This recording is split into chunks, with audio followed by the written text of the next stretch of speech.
गुरमुखी और मनमुखी। एक बार कबीर साहब एक सज्जन के पास में गए। वो सज्जन बहुत अच्छे थे और बहुत भजन करते थे, रात और दिन भजन में लगे रहते थे, बहुत अच्छे थे, पर भगवान से कुछ मांगते रहते थे। कबीर साहब ने देखा कि ये व्यक्ति बहुत ही अच्छा है, बड़े नियम से रहता है, भगवान की भक्ति करता है, मगर इसके अंदर एक कमी है कि भगवान से कुछ ना कुछ हर वक्त मांगता रहता है। तो कबीर साहब ने ये सोचा कि इस व्यक्ति के अंदर कुछ सुधार करना चाहिए। तो उन्होंने उस व्यक्ति के पास में गए, उनसे पूछा कि मैंने आपका नाम सुना है और आप बहुत ही अच्छे व्यक्ति हैं, मैं देखता रहता हूं कि आप हर वक्त भगवान की भक्ति करते रहते हैं और बड़े नियम से रहते हैं, बहुत अच्छे इंसान हैं आप, मगर मुझे एक प्रश्न का आप उत्तर दीजिए। तो बोले कि मुझे गुरमुखी और मनमुखी में अंतर बताइए कि ये गुरमुखी क्या होता है और मनमुखी क्या होता है। तो व्यक्ति बोला कि ये बात तो मुझे भी नहीं मालूम कि गुरमुखी क्या होता है और मनमुखी क्या होता है। तो कबीर साहब ने कहा कि आप ऐसा है कि आराम से अपने गुरुजी से पूछ के मुझे इसका उत्तर दीजिए, तो आपकी बड़ी मेहरबानी होगी। बोली ठीक है, अब मैं अपने गुरुजी से पूछ के आपको उत्तर दे दूंगा। तो गुरुजी उसके नदी के पार रहते थे। तो एक दिन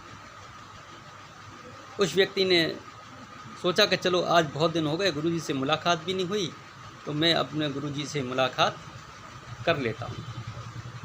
तो वो गुरुजी के पास में गया, तो पानी के रास्ते से गया। तो वो नदी बड़ी थी और उसमें जहाज़ चलता था, जहाज़ के सहारे लोग नदी के पार जाते थे। एक टापू था बीच में, उस टापू पे उसके गुरुजी अपने रहते थे।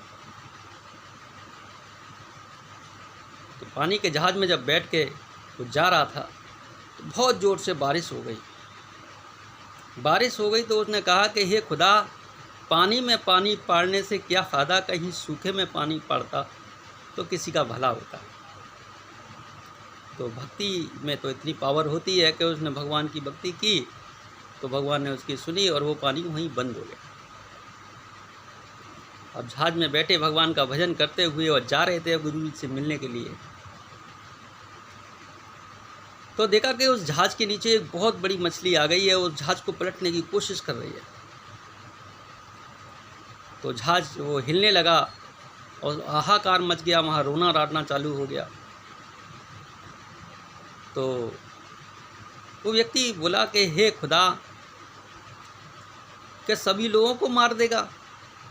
अरे भाई, कुछ ऐसा कर कि मछली निकल जाए, इसमें सारे लोग सही हो जाएं और अपना जहाज़ अच्छे से चल जाए।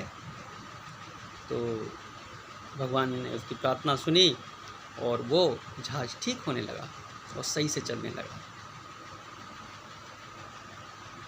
इसके बाद में क्या हुआ कि उस टापू पे उसने सोचा कि अगर काश ये जहाज़ यहाँ रुक जाता तो बहुत अच्छा। एक बीच में एक टापू और पड़ा था, वहाँ पे उन्होंने सोचा कि ये जहाज़ यहाँ रुकता था, थोड़ा घूम लेते यहाँ पे।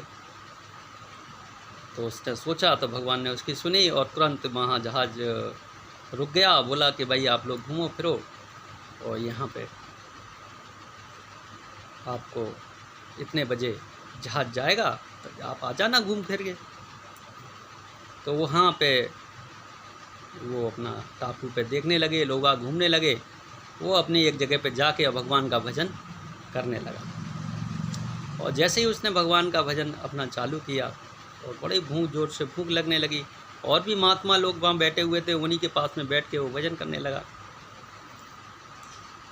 तो भक्त जो होते हैं भगवान की, जब वो 24 घंटे भगवान की भक्ति में जब होते हैं तो भगवान उनके खाने पीने का भी इंतज़ाम करते हैं।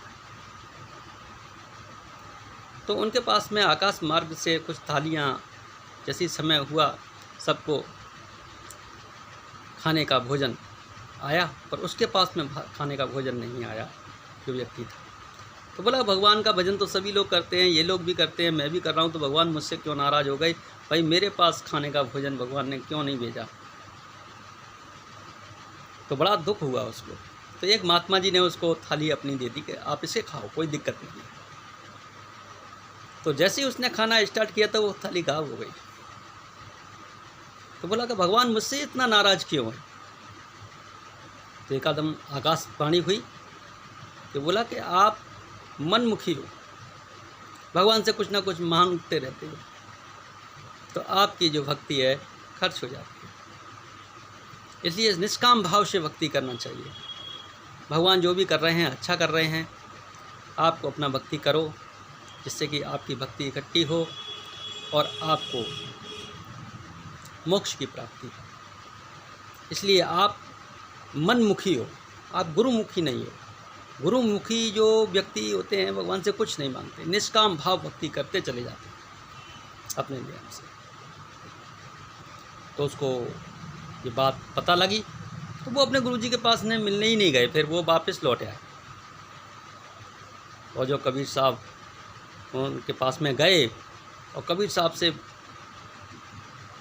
पैरों में बिल्कुल पड़ गए, दंडोत प्रणाम किया उन्होंने। और कबीर साहब से कहा कि आपने मुझे बचा लिया, मेरे जीवन की कमाई सब खर्च हो जाती। अगर आप मुझे गुरमुखी और मनमुख में फ़र्क नहीं बताते तो मेरी जीवन की सारी कमाई नष्ट हो जाती। अब मैं निष्काम भाव से भक्ति करूँगा। आपने मुझे बहुत अच्छी शिक्षा दी। तो व्यक्ति जाने अनजाने में ईश्वर की भक्ति करता है, पर कहीं ना कहीं कोई मिस्टेक भी हो जाती है। इसलिए ईश्वर की भक्ति करो, निष्काम भाव से करो। तो निष्काम भाव से भक्ति करते हैं तो मोक्ष की प्राप्ति होती है। और जो लोग कुछ मांगते रहते हैं तो उनकी भक्ति खर्च हो जाती है, तो फिर मोक्ष का मार्ग खत्म हो जाता है। इसलिए ये कथा से हमें शिक्षा मिलती है कि हमको निष्काम भाव भक्ति करना चाहिए। हमारे शरीर के अंदर मन और आत्मा ये दो चीज़ रहती हैं। अगर हम मन का प्रयोग कम करते हैं और परमात्मा की भक्ति में जुड़े रहते हैं तो हमारा आत्मबल बढ़ जाता है। और आत्मा ही गुरु है, आत्मा ही गुरु है। कि पहले गुरु मान तो मान अपनी माँ को जिसने तुझे चलना और बोलना सिखाया है, और दूजा गुरु मान तो मान अपने बाप को जिसने तुझे जीवन का पाठ पढ़ाया है। गुरु गुरु कह के तू जग में घूम लिया, आज तक तूने कोई गुरु नहीं बनाया है। और गुरु तो प्यारे तेरे घट में विराजत है, जिसे तू आज तक समझ नहीं पाया है। तो गुरु तो हमारे तुम्हारे अंदर है। जो आत्मा है वो गुरु है, और मन है ये शैतान है। कबीर साहब कहते हैं इस मन को हटा दे तो तेरे अंदर क्या बचेगा? ये सोच, खुदा बचेगा।